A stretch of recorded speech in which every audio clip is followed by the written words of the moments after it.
history and cultural identity. Today's session in our diocese, we highlight this multifaceted relationship in various forms. Reverend Father Ruel Castañeda highlighted the fact that nature is from God and culture is from men. Note that not all cultures are sanctioned by God.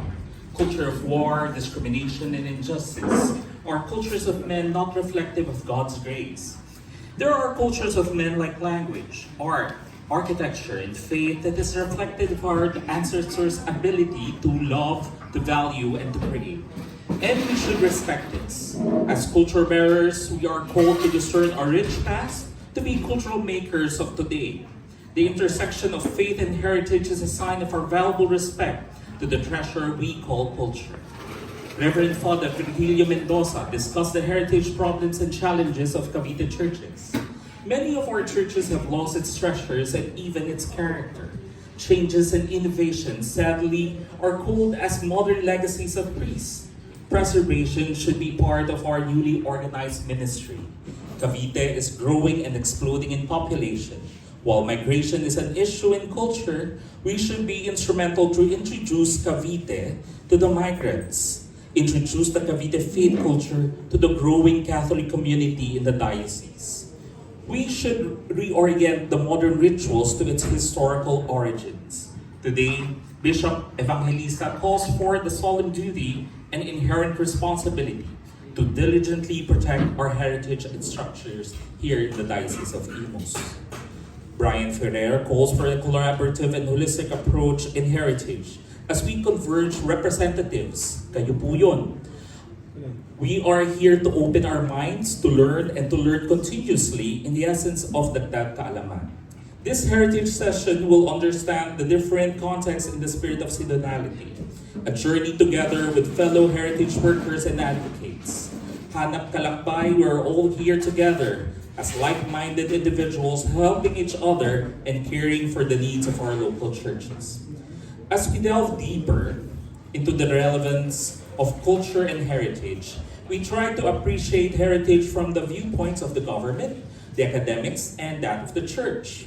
On the first half, Honorable Adel Bilamide rendered the fundamental understanding of cultural heritage concept through the anthropological perspectives. And culture is learned and repetitive way of life, dynamic and evolving in time. We are shaped by our culture, and we are shaped by culture, and we also shape the culture. Heritage consists of all parts of our culture shared as a legacy to the next generation. Culture and heritage. These define ourselves as Caviteños, and more so as Filipinos. It is our Pamanampalataya. He explored various expressions of culture in art and architecture, the tangibles, and the dalit, karakol, pagpapaligo, at mga fiesta as distinct intangible heritage of Cavite. His exposition also covers the threats to heritage, natural and man-made, calling a different proactive approach to our Pamanang hence the imperative need for heritage management in preserving our memory as a nation. And on the second half, from the esteemed church heritage scholar from the Catholic Bishop Conference of the Philippines Episcopal Commission for Cultural Heritage of the Church, Father Milante Torralba, he offered a foretaste of heritage and culture from the directives of Vatican, our Mother Church, learning to differentiate tradition, heritage, and patrimony, quoting Pope Leo XIV in his address last May 14, 2025.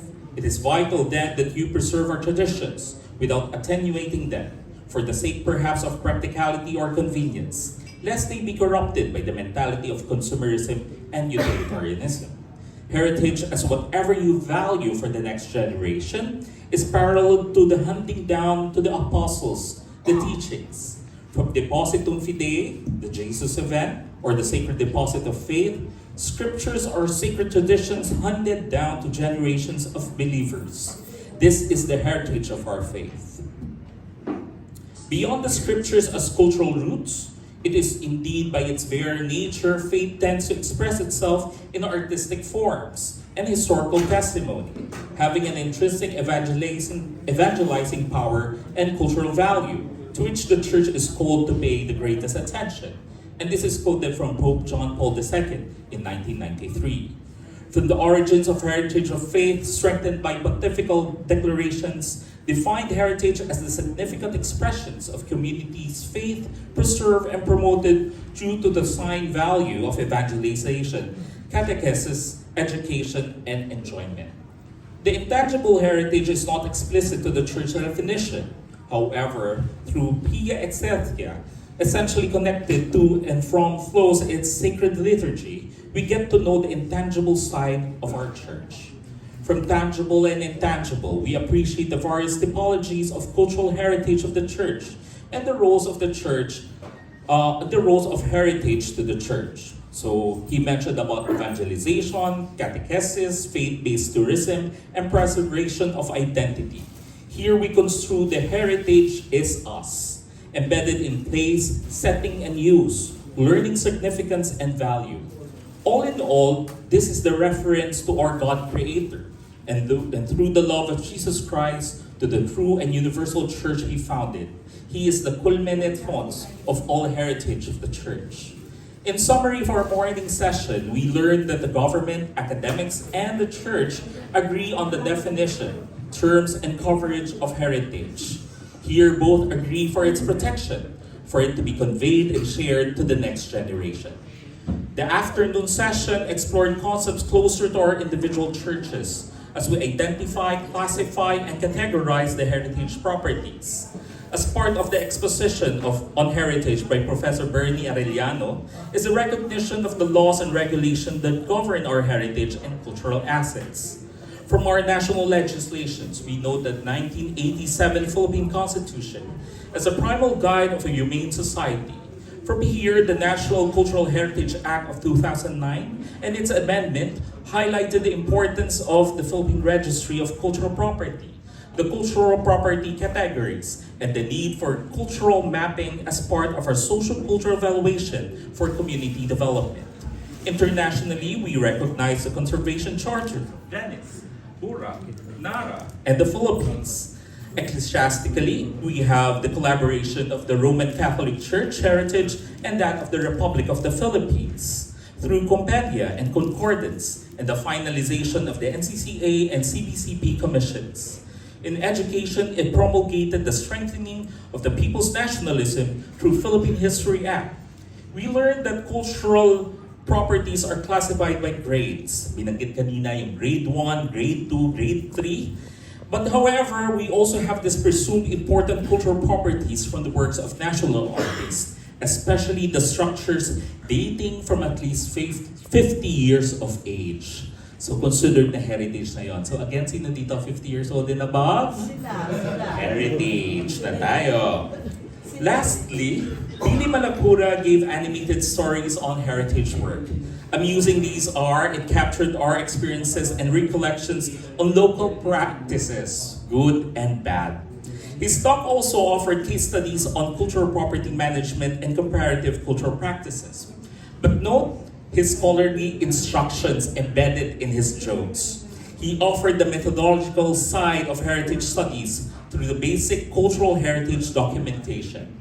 After learning the identification and classifications of our heritage properties, we now learn the fundamentals of systematic recording as the initial step in the preservation of our heritage. This session provided templates as tools for accounting the current church inventory through survey, mapping, scaling, and registering by using our mobile phones. Note that today's technology, we document the gunita, a memorial of keeping track of all our heritage properties and memory. Yes, gunita is also our memory, our collective memory on the significance of place and objects in our faith heritage. Heritage has a purpose. Heritage has wisdom. But heritage should also be guided by research. Note that this gunita shall be the basis of correction and improvement, basis for our future actions for preservation and conservation of our church structures and properties for future generations of Caviteños. May this effort be reflective of our vocation in recognizing Christ's love, si Cristo ay gunitain. Today is also the feast of the Mary Help of Christians. May our Blessed Mother guide us in our journey. May her protective mantle cover each and every churches in our diocese. and may her intercession enlighten the priests and the faithful in the love and care of our faith heritage in honor and greater glory of God. In summary, the Catholic faith and Filipino heritage are intricately linked, shaping the nation's identity through religious festivals, architectural landmarks, artistic expressions, and community values, and of course, our local memory. This intersection reflects a unique cultural synthesis, one that continues to evolve while honoring its historical roots, making Caviteño culture proudly Catholic, yet distinctly Filipino. Yun lamang po at maraming salamat. Maraming salamat. Very comprehensive summary of what took place up today. So alam mo na. So lagi ikaw na yan.